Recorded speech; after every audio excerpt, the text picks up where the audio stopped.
नमस्कार, मैं हूं विनय सिंह। आपका बहुत बहुत स्वागत है। और आज बात करेंगे 3 महत्वपूर्ण खबर पर। पहली खबर होगी कि डिफेक्ट लिस्ट से नाम जो था सोनी कुमारी वाला सुप्रीम कोर्ट में वो हट गया।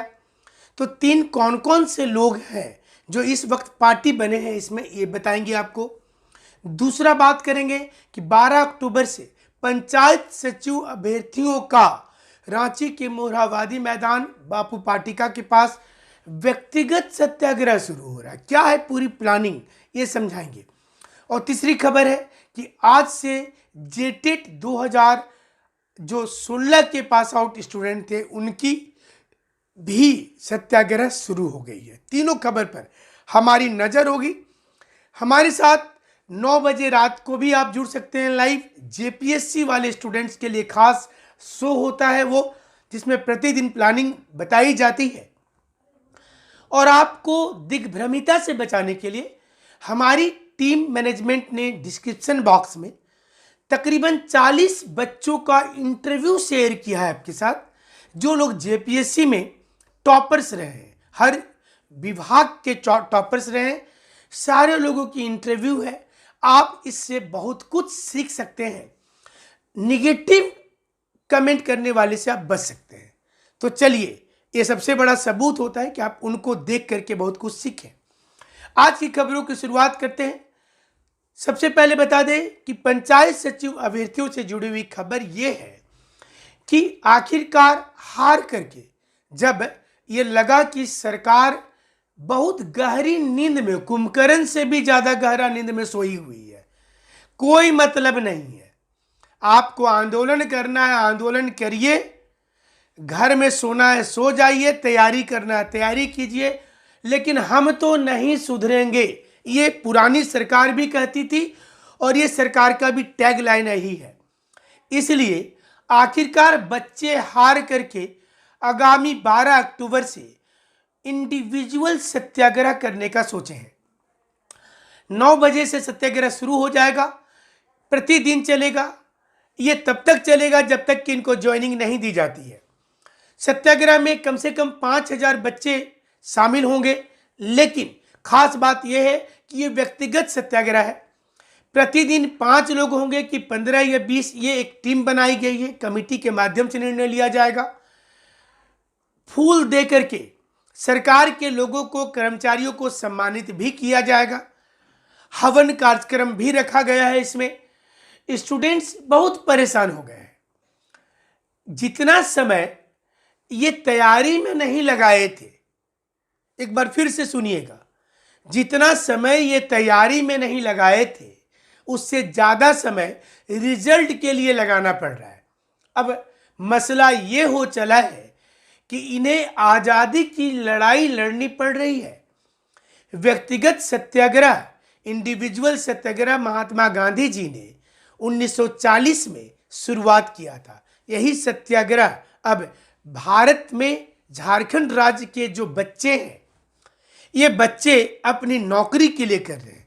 सरकार से व्यक्तिगत सत्याग्रह करने के लिए ये सामने आए हैं और इनका मानना है कि अगर सरकार चाहे तो इन्हें नौकरी दे सकती है। डिले आखिर क्यों हो रही है, क्या इसका कारण है? ना तो ठोस कारण बताना है, ना ही रिजल्ट निकालना है, ना ही बच्चों से बातचीत करने की फुर्सत है सरकार को। लेकिन उपचुनाव में देख लीजिए, सारे लोग लग गए हैं। लेकिन स्टूडेंट की समस्या है तो आंख मोड़ लेना है, उनकी बातों को केयर नहीं करना है। बच्चे हैं, बोलते रहते हैं, तो हम भला क्यों सुनेंगे इनकी बात को। लेकिन ये सोचना पड़ेगा सरकार को। पुरानी सरकार ने यही गलती की थी। पुरानी सरकार को यह घमंड हो गया था कि वो बात नहीं करेगी किसी से। आप अपने घर में रहिए, सरकार अपना चलता रहेगा, लेकिन नतीजा आपके सामने है। इसलिए सरकार को चाहिए कि वह युवाओं से बात तो करे, सामने आके बताए तो सही कि क्या समस्या है। या फिर सिर्फ उन्हें छोड़ दिया जाए कि आपकी जो इच्छा में आता है कीजिए। चलिए, हम लगातार कवरेज करते रहेंगे और अधिकांश स्टूडेंट यहां पर शामिल हो रहे हैं। हमारे पास पूरी कॉपी है उनकी, तमाम लोगों की बातचीत है। जो लोग ये तैयारी किए हैं कि मोरहाबादी मैदान में इस बार डटना है और वापस नहीं लौटना है बिना नौकरी का। दूसरी खबर यह है कि सोनी कुमारी मामले में जो सुप्रीम कोर्ट में डिफेक्ट लिस्ट आया था उसे ओके कर दिया गया है। यानी कि सोनी कुमारी में स्वयं सोनी कुमारी एक पार्टी है। पूरे मामले में 11 जिले की ओर से दूसरा रिक्वेस्ट पिटीशन पार्टी के रूप में डाला गया है। जो 11 जिले के अभ्यर्थी हैं ये भी एक पार्टी बने हैं, और तीसरा हजारीबाग डिस्ट्रिक्ट के जो कैंडिडेट हैं वो भी एक पार्टी बने हैं। यानी कि वर्तमान में सोनी कुमारी मामले पर डिफेक्ट लिस्ट हो जाने के बाद 3 पार्टी हैं। एक सोनी कुमारी खुद जो सुप्रीम कोर्ट में है, दूसरा 11 जिले के अभ्यर्थी, और तीसरा हजारीबाग डिस्ट्रिक्ट के कैंडिडेट जो है वो। ये जो 13 और 11 जिले का कंफ्यूजन यहीं से आ रहा है कि क्या 11 जिले की भी परीक्षा रद्द हो जाएगी। सोनी कुमारी मामले पर सोनी कुमारी अपना क्या तर्क देगी सुप्रीम कोर्ट में, ये मसला थोड़ा सा पेचीदा भी है, इसको समझना पड़ेगा। हाईकोर्ट ने अपने आदेश में कहा था कि 11 जिले पर किसी प्रकार का स्टे नहीं है, लिहाजा सारे रिजल्ट को रिलीज कर देना चाहिए। लेकिन 11 जिले में कुछ विषय की रिजल्ट तो आए, काउंसलिंग की डेट भी आई, लेकिन हिस्ट्री सिविक्स का पेच फंसा हुआ है। तो बच्चों को ये आशा है कि हिस्ट्री सिविक्स में क्या होगा ये देखना पड़ेगा, और इसलिए पंचायत सचिव के अभ्यर्थियों को भी बहुत ज़्यादा कन्फ्यूजन हो गया कि क्या 11 जिले उनके लिए है, 13 जिले किसी और के लिए है। लेकिन पंचायत सचिव में जो कुल 6 प्रकार के पद दिए हुए हैं, ये तमाम पद पर एक साथ रिजल्ट 24 जिले का निकलेगा। इसमें कोई किंतु परंतु नहीं है। लेकिन ये कन्फ्यूजन बीच में कुछ यूट्यूब चैनल के माध्यम से ही शुरू हुआ था, और बच्चे यूट्यूब चैनल को देखने के बाद कन्फ्यूजन में बहुत ज़्यादा उलझ जाते हैं, लेकिन सच्चाई से वास्तविकता उसका नहीं होता है। तीसरी प्रमुख खबर है, टेट के अभ्यर्थी आज से आंदोलन कर रहे हैं। टेट के अभ्यर्थी ये चाहते हैं कि उनकी काउंसलिंग 2012 के तर्ज पर हो। 2013 के अभ्यर्थियों की सर्टिफिकेट की उम्र, सर्टिफिकेट का भी एक उम्र है, अब उसे 9 साल कर दिया गया। 9 साल 13 में पास किए थे, उस समय किसी की उम्र अगर 40 साल थी तो अब वो 49 साल तक, 49 ईयर्स तक नौकरी पा सकते हैं। SC ST के कैंडिडेट को 5 वर्ष का अतिरिक्त छूट मिलेगा, यानी कि वो 54 वर्ष तक, 54 ईयर्स तक नौकरी पा सकते हैं, और रिटायरमेंट की उम्र 60 वर्ष है। आप अंदाज़ा लगा सकते हैं कि 54-55 वर्ष में जाकर के नौकरी लगेगी तो फिर वो काम क्या करेंगे। सवाल यहाँ पर है कि इस टैलेंट का हनन करने की जिम्मेवारी कौन लेगा।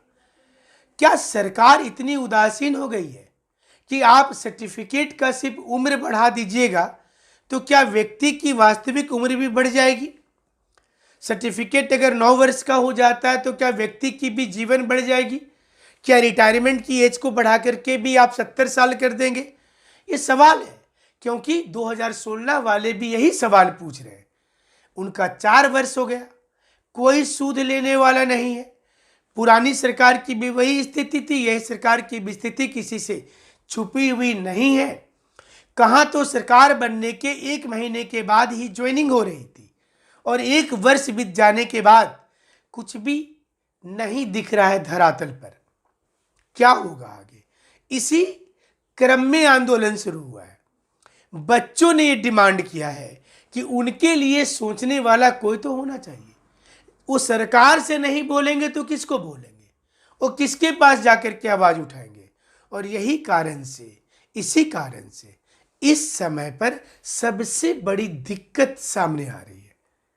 और 2016 के टेट पास विद्यार्थी जो हैं, इनका कहना है कि उनके साथ बहुत बड़ा धोखा हुआ है। हालांकि ये धोखा सिर्फ 16 वाले के साथ हुआ ऐसा नहीं है, 2016 के साथ साथ 2013 और नया टेट जो लोग लिखना चाहते हैं इनके साथ भी हुआ है।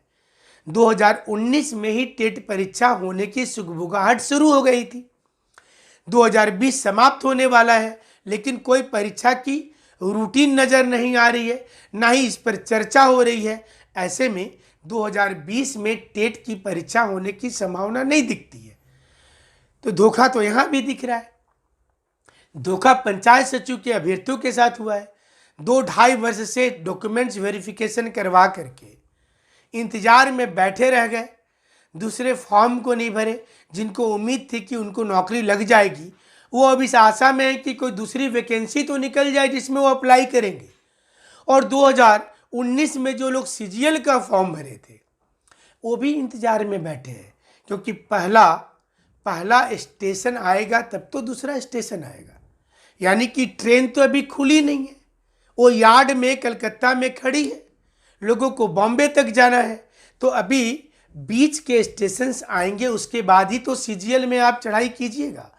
सीजीएल वाले को बहुत इंतजार करना है, क्योंकि अभी सोनी कुमारी मामले पर उस पर असर क्या पड़ेगा ये सरकार स्पष्ट नहीं की है। सरकार स्थानीयता नीति का बीच बीच में राग आलाप देती है, लेकिन फिर आगे क्या होगा ये नहीं बताती है। तो सीजीएल वाले इंतजार कीजिए। 2016 वाले आंदोलन कर रहे हैं, जेटेट लिखने वाले इंतजार करें, पंचायत सचिव वाले आंदोलन शुरू कर दिए हैं। ये चीज़ें बताती हैं कि झारखंड के युवा कितना ज़्यादा परेशान है। लेकिन सिर्फ फोटो खिंचवाने वाली, हमने एक बार बीच में वीडियो भी किया था इस पर, स्टूडेंट को भी समझना होगा कि जब आप मंत्री से और विधायकों से मिलते हैं तो आप उनके साथ फोटो खिंचवाकर उन्हें फेसबुक में अपलोड करके अपनी जिम्मेवारी से हाथ हटा लेते हैं। आपको लगता है कि आपने बहुत बड़ा काम कर दिया, मंत्री जी के साथ में सेल्फी ले लिया। इस विचारधारा को तोड़ना पड़ेगा, इसे छोड़ना पड़ेगा। आपको ये बताना पड़ेगा कि आप सेल्फी के लिए मंत्री के मोहताज नहीं हैं, आप सेल्फी लेने वहाँ नहीं गए हैं। हमने पारा शिक्षकों को भी देखा है, हमने पंचायत सचिव अभ्यर्थियों को देखा और जेटेट अभ्यर्थियों को देखा कि ये जब मंत्री और विधायक के पास जाते हैं, अपनी बातें ये कम करते हैं। सबसे पहला काम इनका होता है कि सेल्फी लो, फेसबुक में अपलोड करो, व्हाट्सएप के तकरीबन 1000 ग्रुप होंगे, उस ग्रुप में डाल दो, आपकी जिम्मेवारी समाप्त हो गई। जब तक इस मिथ्या को नहीं तोड़िएगा, आप असमंजस में और परेशानी में रहिएगा। हमारे साथ अच्छा और सच्चा विश्लेषण के लिए आपको जुड़े रहना है। आप तैयारी भी घर में कर रहे हैं, आप दिग्भ्रमित नहीं हो। कमेंट बॉक्स में कुछ लोग हमारा नाम लेकर के आपको ठगने का प्रयास करेंगे।